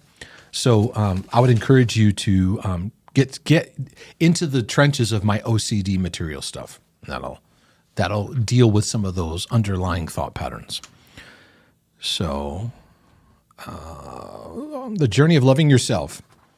Mark, I'm curious to know if you have overcome the resistance to loving yourself, or are you still on the journey? I think I already answered that today. Did you? Yeah, earlier, about the journey that I'm on. And I guess I feel that I'm a novice on that journey of loving myself and learning to receive God's love. It's a struggle because I'm trying to change my perfectionism, and I constantly beat myself up because I'm not devoted to God like yourself and other Christians. Oh, so she's comparing herself, that we're more devoted. Mm-hmm. We're more devoted. Our devotion is more highly devoted than your devotion. Mm-hmm. Yeah, the comparison's going to be a trap. Yeah. So your question is based on arriving. Have you overcome the resistance to loving yourself? Like, I don't have a shred of it, and I just love myself beautifully as God loves me. No, we're starting the question off on a distortion. It's a journey. I am on a journey, and I'm continuing on my journey. And that journey is documented in beginning in God loves me and I love myself, and then also in the heart healing journey, because there's a lot there about how we view ourselves. So you got to get away from this destination. I got to arrive. I got to finally get free, finally get over this. Embrace the journey.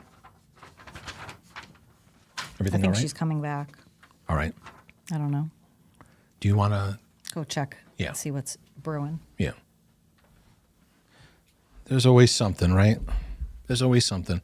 So let me try to I see a few of these while my wife is checking on the home front. Getting confused, I think this is about. Oh, interesting. How do you know God was in your healing when pursuing counseling for your OCD trauma? Meaning like going to someone who may be Christian or maybe secular. When I think I can trust someone and make myself vulnerable with feeling sick. Oh, I see where you're going to go with this. Okay. When I think I can trust someone and make myself vulnerable with feeling sick, I get, Jesus healed you at the cross. I immediately feel guilty. Then I feel confused. Then I feel like I'm a weak Christian. I then am not sure what I am to believe. After the Bible says, I am healed by the stripes of Jesus. Yeah, there's a lot of this mentality that gets to an extreme, but it's a distortion. And a lot of it you'll see in like what's called word of faith. Now, I appreciate word of faith because, man, there's an aspect where they really bring out like believing for God, believing what's possible, believing what could happen, believing in your future, believing. So if I'm taking a new step in ministry or in business, or if I'm taking a new step in some direction in my life, I need that kind of mindset. But if I'm struggling, if I'm having a rough season, if I'm my energy's low, I'm having battles, my health isn't great, I'm struggling with spinning, they're not going to be a good help to me. Because they're bringing one facet out. They're bringing out an emphasis on faith, but we have to also bring in hope, and we also have to bring the foundation of love. Nothing is greater than love. Faith works through love. Faith needs love. So many times word of faithers can speak faith, but love is lagging behind. It's not surrounding love because love is compassionate, patient. Love is gracious, understanding. It's long-suffering, right? So there is a lot of people that have been unnecessarily harmed because they're like, well, by his stripes, you were healed. You're already healed. And they're looking at their bodies going, oh, okay, I want to believe this, but I can't walk. Or I want to believe this, but I'm still sick. And it creates a lot of mental illness. It does. So is there faith for healing? Yes. But there is Paul said it's the greatest. The greatest is love. So this person's getting confused because they get like, well, Jesus, he gets, this part bugs me. When I think I can trust someone and make myself vulnerable with feeling sick, I get Jesus healed you at the cross. Like we're always giving cliches. Let me put your mic back on. Oh, yes. We're always getting cliches. Mm-hmm.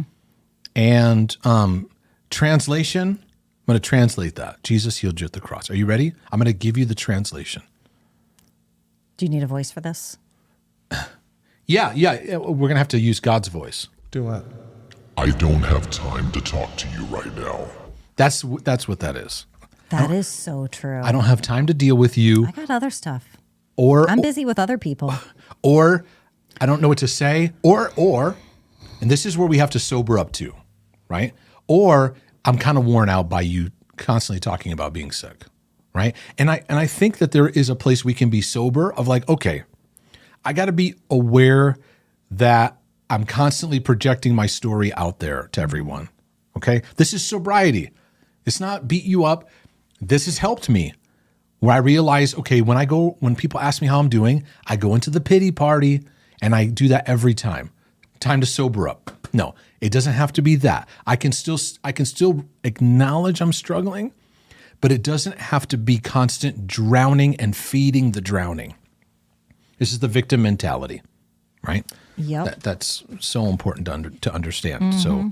So in one sense, we mess each other up, but in another sense, we do have to be self-aware and sober. Discern yourself. Right. That like, hey, am I? And I see online or I see in emails the same story over and over again. It's a very common OCD pattern. Yeah, but what is it? And you just find new ways to say the same thing. Self-awareness sobers us up and goes, okay, I'm feeding that story. And the more I feed it, the bigger it gets.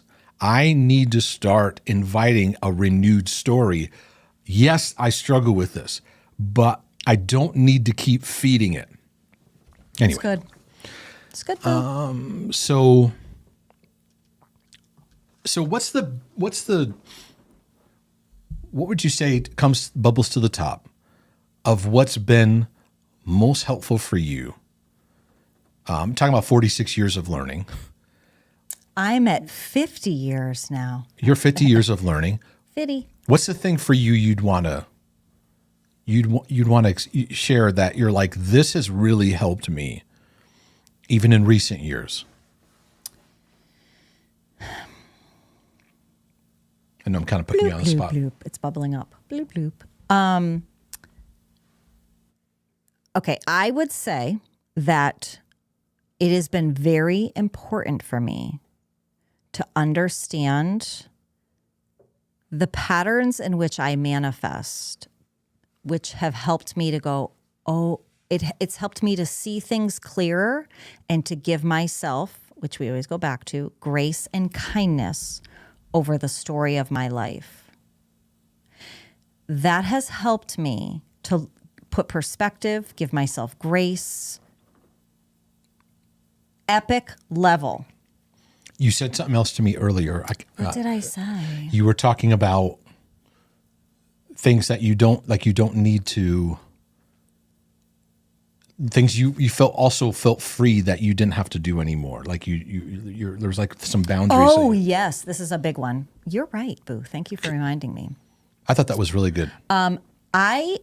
Because of my upbringing and the things that my parents themselves struggled with, my home life, my reactionary life was very insanely drama filled. Oh, that's it. That's it. That's good. That's Yes. good. Yeah, talk about that. I'm going to have a sip of coffee. You do that. Yes, very, very drama filled, like hyper intense anger. My whole life has that pattern. And I had, in recognizing a lot of what I just shared too, on understanding what I grew up with, how it affected me and all those things, I could not hear, I could not receive, I could not chill out for 5 seconds until I understood I don't have to do that anymore. I don't have to react that way. That has helped me with my parenting bigly. I like that word now, bigly. Mm-hmm. Yeah, so it's huge for me being, on how being used to drama so much that when you leave it, it was like I was completely addicted. You don't know what to do. No, because you're so used to drama being in your life. Now, this applies to a lot of us because drama in relationships, drama in your head, that when you realize you don't have to feed the drama, you don't know what to do with yourself. You don't know what to think about because you're used to chasing disturbance. And many people who have complex trauma, grew up in neglect, have addictions, they OCD, they chase. They don't know what to do with themselves without chasing the drama.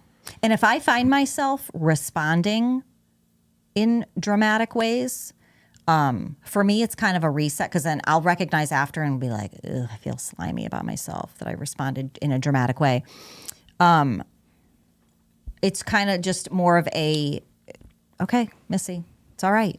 Girl, you're all right. Relax. It's okay. It's just a little, hey, okay, you got sucked back into it again? It's fine. Doesn't mean you've gone back 5, 10, 20 years. Does not mean that at all. Yep. But I don't have to stay in that sliminess either. It's okay to recognize it. Okay, I got sucked back in. Yep. That's really good. And it like release you that I don't need to do something. I don't have to do anything. I have to fix it. I don't have to call the person. I don't have to do anything. I don't have to argue this. Christians do a lot of arguing. And I would advocate the Bible actually commands the opposite. Don't get into these arguments. Right. Because they produce strife. And strife is where addictions, drama, codependency, complex trauma, dysfunction, all attachment wounds, neglect, all that drama that we all come from. Right. Strife. This is where the Bible is actually teaching us how to get out of those dysfunctional patterns. Stay away from strife. And it doesn't mean we don't stand for truth, but when you get into this argument, and this is the thing that I struggle so much with social media because it's a cesspool for arguing. And I've just made a commitment. I'm not arguing. Like, I just don't want to argue. I argued a lot.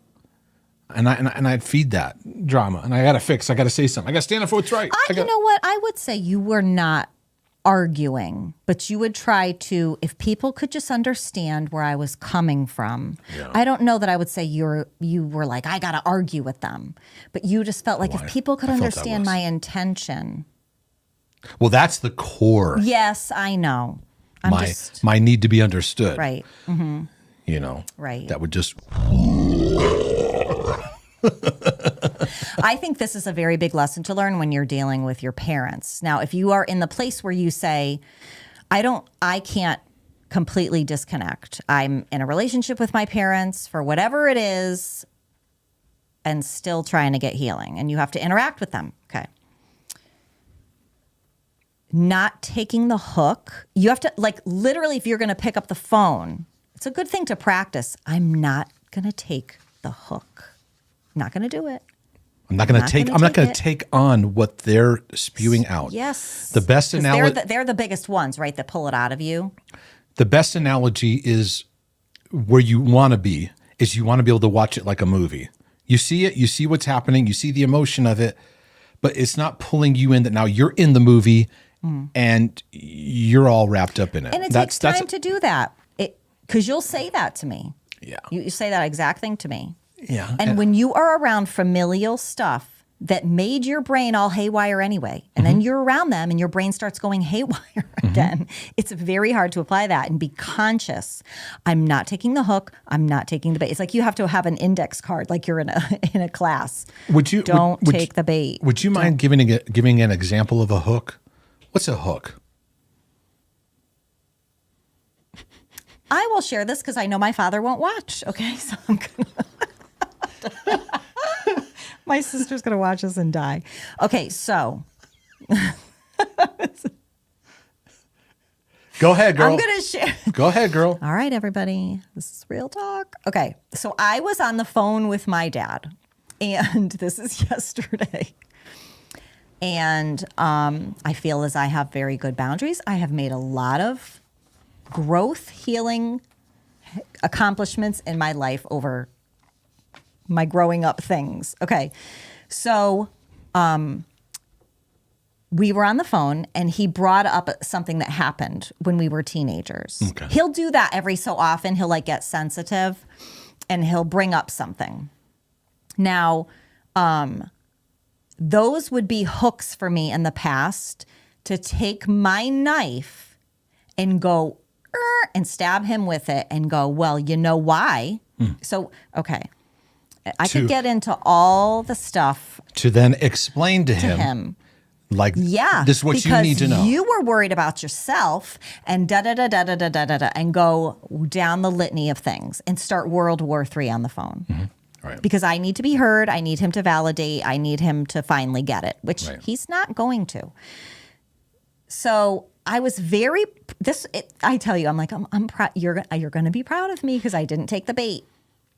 And I just let him kind of, okay. He talked what he wanted to say.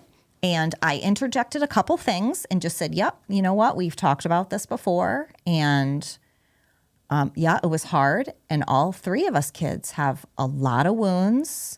And I just kind of said it without attacking him. Because I've said the things I've needed to say. I've said them all. So yeah, they will not get it. He's not going to. And this part right here. Okay, so going through the conversation and me not attacking back was huge for me. That I've now to this place of doing this when he brings up anything that could trigger me. But when he is asking, because a pull too is, oh, my dad wants to talk now. So we're going to heart connect. No, we're not. So when I'm in the middle of saying something, he goes, well, I guess I just got to, he literally pivoted. He did an about face on me. And he goes, well, I just got to keep taking my vitamins and eating good food. Right. And I went, yep, you're right. And I did not get wounded. I was like, yep, Dad, you know what? You're right. the years of battling and upsetting myself and getting wrapped in, I didn't let myself. Did I answer the question properly? I just go into my own.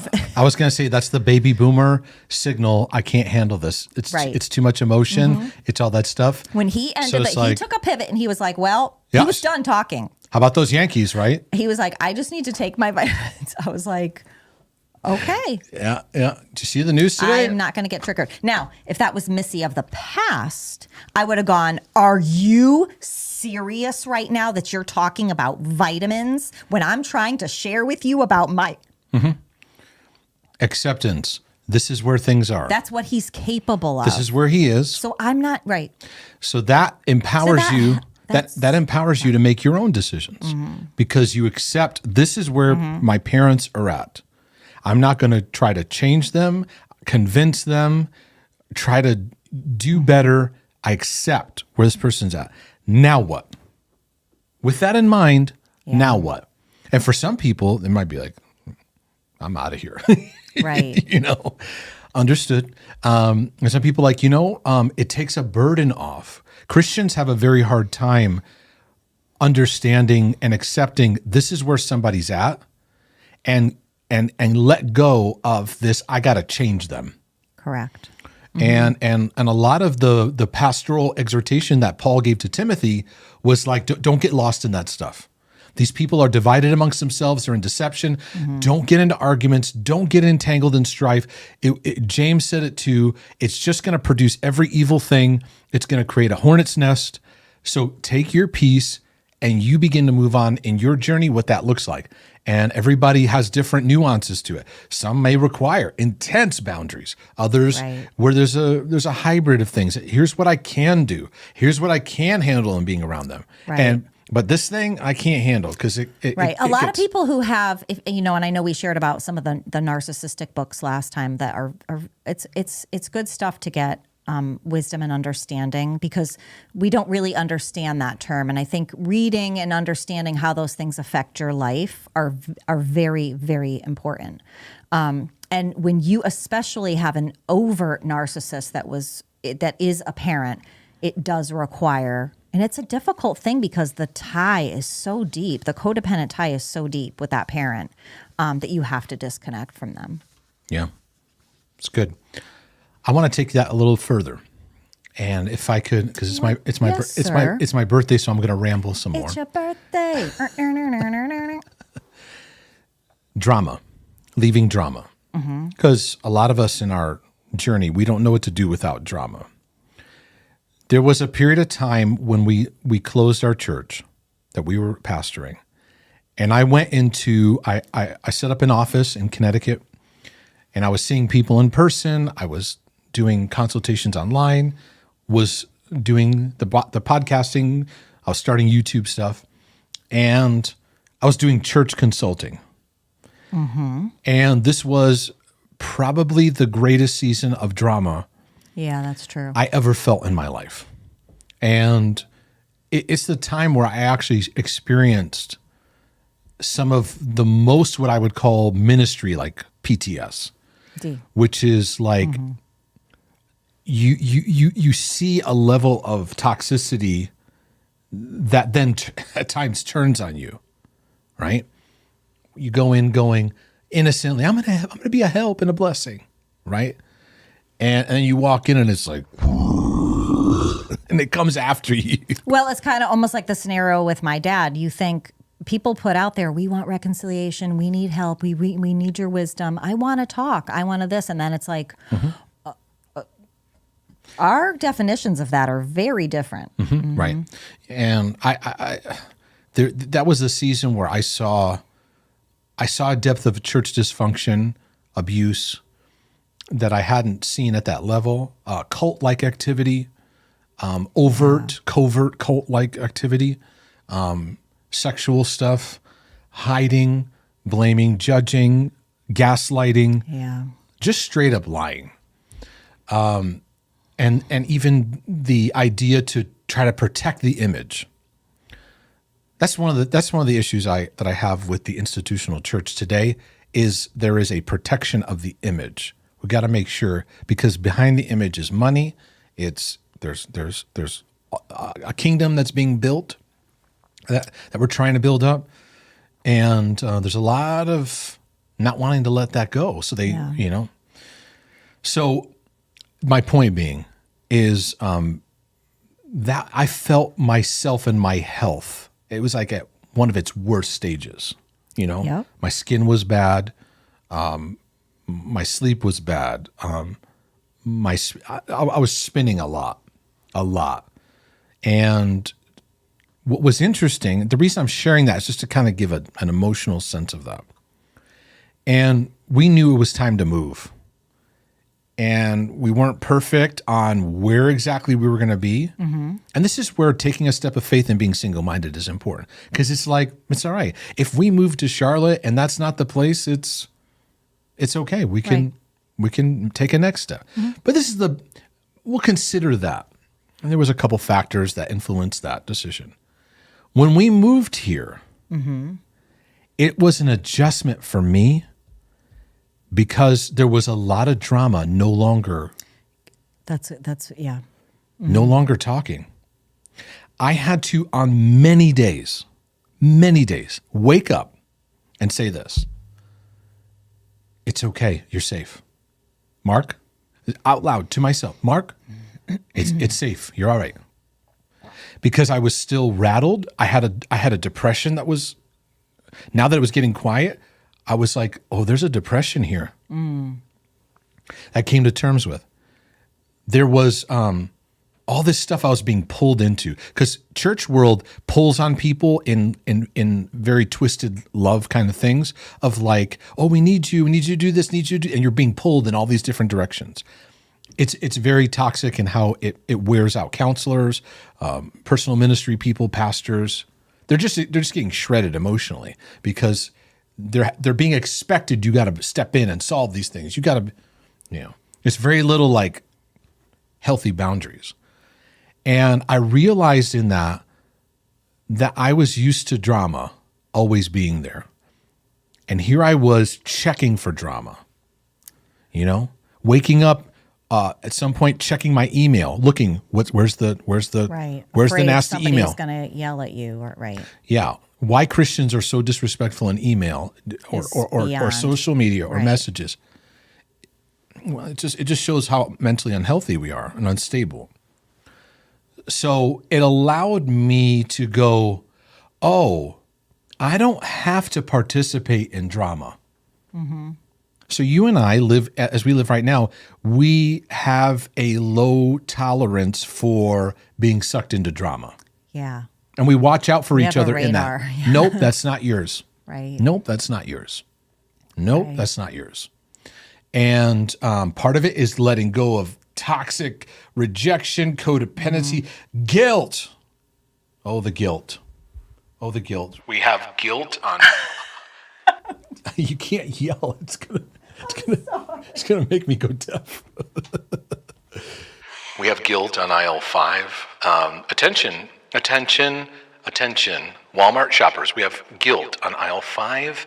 Aisle 6 is filled up, but guilt is on aisle 5. There's plenty of guilt there. You can take advantage of that. And please understand that at 6 o'clock, we have showing Forrest Gump. Running time is 2 hours and 45 minutes. Running at 6:30 p.m., 7:45 p.m., 8:30 p.m. I like your commitment to the times. You've done that. I like that you're committed to it. You're like, I'm going to finish this out. I'm committed. I do that at home when we show movies. Mm-hmm. Like we're gonna watch a movie as a family. Abby has a little fake microphone, and Mark will take the microphone or the what's that called? The megaphone. The bullhorn megaphone thing. Yeah. And I do the. And you do that. Yeah. You're like, we are showing. Mm-hmm. The kids love it. For English, press 1. Mm-hmm. So I think that, see, this is where you have to, folks in the tribe, you have to understand where you are in your journey and pay attention to that. And that's where landing here in the past few years, it has been so fruitful to go to a next level. Now, I was doing healing work back then, right? But a lot of my work was getting me entangled and it was distracting me. It was like there was an obsessive compulsiveness in ministry work to make sure I'm doing the right thing. And to help and to help them fix. And there's a part too of being pulled in of now your name is getting out there and you want to live up to what people are saying about you, and you're going to be the magician to come in and fix this situation. Meanwhile, the situation is completely unfixable because hearts are not willing. It's pointing fingers. Yeah. And we're talking about church leadership. Right. Right. So we both, coming out of our families, coming out of our church life, learning to go, I do not have to carry that. Mm-hmm. Right? I do not have to fix that. I'm responsible to demonstrate love towards you, but it's not guilt. It's not carrying stuff for you. It's not, I feel bad. Each of us has to bear our own load. Right. And that's the part of the Galatians command we skip over. We're like, bear each other's loads and let's fulfill the law of Christ. And we stop there. But Paul says each one has to bear his own load. So I have to carry the things in my life I'm responsible for. You carry them. And when we come to each other, we help one another. But then we get lost and guilt takes over and it distorts everything. So anyways, the Messianic Church Arising, it should be in there. Restoring the Church to Our Covenant Roots by Robert Heidler. Mm-hmm. You don't get so much lost in the Messianic Jewish part. If that's there's a section in there about the church change, but I thought the whole thing was a great read. I think this is a good place to pause. Let's go out. Yes. Mm-hmm. Let's no celebrate. cake for Mark. Mark does not eat sugar. No, I don't do cake. If it's like there are keto recipes out there that are great, but you're better with I'll make you a keto cheesecake, no sugar. I've learned to. Yep. Yes. That's great. Mm-hmm. That's great. So, anyways, folks, this was fun. Thanks for hanging out with me. Thank you for what a kind bunch of people you are. I mean, really, this is a real blessing. Appreciate. I didn't get to nearly. Even the ones I was like, maybe I'll try to get to those today. Can I just share something too? Because I just want to, today is your birthday, and I heard you sharing how you were thanking people for, even the wonderful comments and just everything that they share. And I feel the need to say, you were sharing with people that you were reading comments and crying, and you were. Just the story that you shared about what we dealt with back in Connecticut and the stuff that you've gone through. I watch how much it means to you when you pour out to people and you were getting love back. And I just want to thank people for that too, because that blesses us so much. Yeah. And you're just who you've become and who you are is just so special to us. Are we having a private moment? Yeah, right. Oh, wait, we're on YouTube. No, I just love you so much, and I'm so happy to celebrate our life and birthday, and we thank all of you for, Mark and I were saying that 99% of what we get from you guys is so precious to us, and the emails and the stories that touch our hearts, and whatever goes to him, he shares it with me. And we have times of just sitting and reading stories and feeling so blessed that you're receiving what our little ministry is doing. So I can't thank you enough. Yeah. So. It's awesome. Yeah. So really I love awesome. you, and happy birthday. And I love we're going you. to celebrate. I love you too. And I forgot to mention like and subscribe. Yes, please do that. Mm-hmm. I forget a lot. And there's ways you can support if you want to go to markdejesus.com and all that good stuff. But it's an honor. It really is an honor. I just realized I still have the sticker here I put that this is your mic. That's mine? Yeah. That's really funny. MEL. Mel. Somebody tried to call me that, and I was like, no. I'm not. Am I a Mel? I'm not a Mel. Well, my dad's thick Puerto Rican accent. Calls me Mali. He goes, Mali. Mali. And then he does the head. Mali. Yeah. Mm-hmm. And then the Puerto Rican point with the lips. You ever? He does that to me, yeah. I find it amusing and quite funny, actually. There's different kinds of pointing depending on where you come from. There's this, there's this, there's this. Yep. There's That's very true. And then there's. And the more your dad sees that I think it's funny and I like it, he does it more. It's so funny. Right. Anyways, y'all. Love everybody. Thank you so much.